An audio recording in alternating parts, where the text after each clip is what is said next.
Help me to reach 2,000 subscribers. The music hit like a wave of perfume and heat when I stepped into the ballroom. The kind of rhythm that makes the air pulse. Laughter, glasses clinking, and the shimmer of gold dresses filled the space. My wife, Alina, looked like the brightest light in the room, her sequined gown catching every flash from the chandeliers. She was radiant. Mine. Or at least, I thought she was. But when her boss, Daniel, extended his hand across the dance floor, something in her eyes flickered. A hesitation, barely noticeable, like a breath caught halfway, but then she smiled, took his hand, and walked toward him. My gut tightened. I tried to shrug it off. It was his company's annual gala. She'd worked under him for 3 years. Of course, it was normal. Colleagues danced. It was just professional. That's what I told myself as I sipped my drink too fast, the ice biting my lips. Still, I couldn't stop watching her. The way she laughed as Daniel whispered something in her ear. The way her hand lingered on his shoulder a fraction too long. Her body moved closer with each beat of the music. I knew that dance. It wasn't corporate. It was charged. I felt my chest grow tight, my pulse loud in my ears. Rough night, someone said beside me. It was Maya, Alina's new colleague. I'd met her once before, briefly. Her confidence had presence, the kind that filled a room without effort. Tonight she was in a deep red dress, hair pinned back, holding her wine glass like she was watching a movie she already knew the ending to. She's quite the dancer, I muttered, forcing a smile. Maya tilted her head slightly. You noticed it too. I froze. Noticed what? Her eyes flicked toward the floor. The way Daniel looks at her. Like she's not married. Something cold slid through me. I followed her gaze. Alina and Daniel were close. Too close. His hand had drifted lower, almost resting where it shouldn't. She didn't stop him. My stomach turned. She told me he's been complimenting her a lot lately, Maya continued quietly. Said it made her feel seen. I stared at Maya, struggling to breathe. Why are you telling me this? Because I don't like watching good people get lied to, she said, her tone sharp but compassionate. And because I know what he's capable of. The music slowed. Daniel guided Alina into a spin, their faces only inches apart. For a moment, it looked intimate, like something rehearsed. Then, as if on cue, she laughed, a little too loudly, too nervously. I looked away. Denial came first. Then anger. Then that hollow kind of confusion that eats through logic. When the song ended, I excused myself and walked toward the balcony, the night air cutting into me like glass. I needed to breathe. Needed space from the sight of my wife smiling for another man. Behind me, I heard soft footsteps. She didn't plan this, Maya said, joining me. But Daniel's been crossing lines for months. You should know. Why tell me now? I asked bitterly.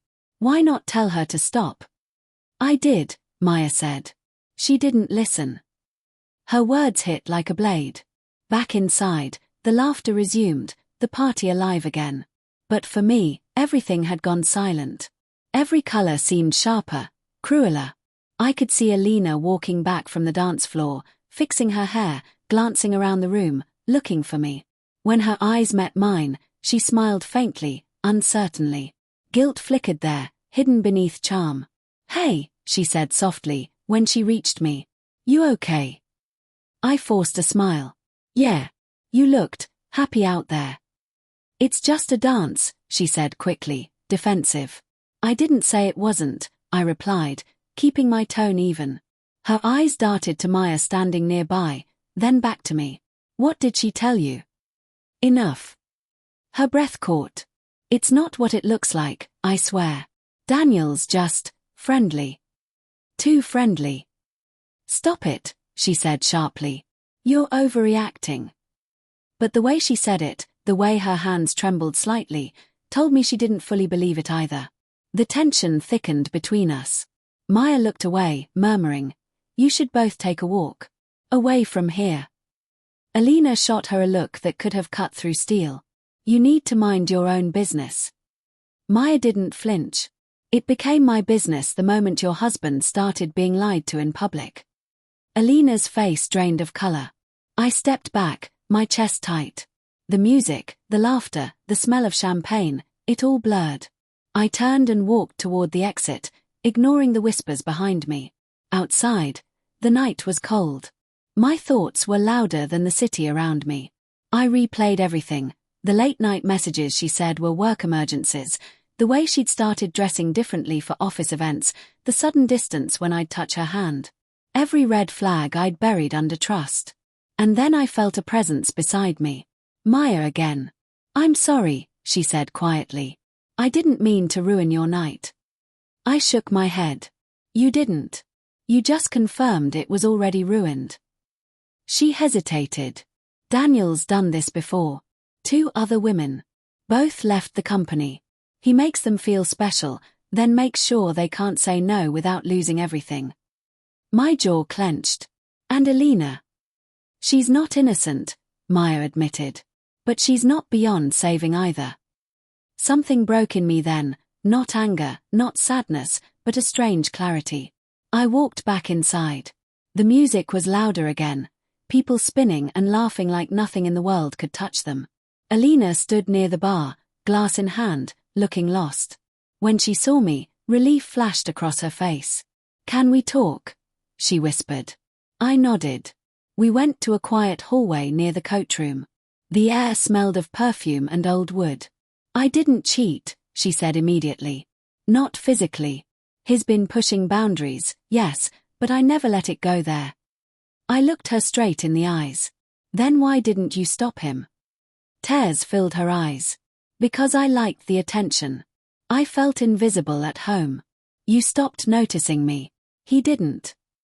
Her words hit harder than I expected. Because part of it was true. I had been distant. Work, exhaustion, routine.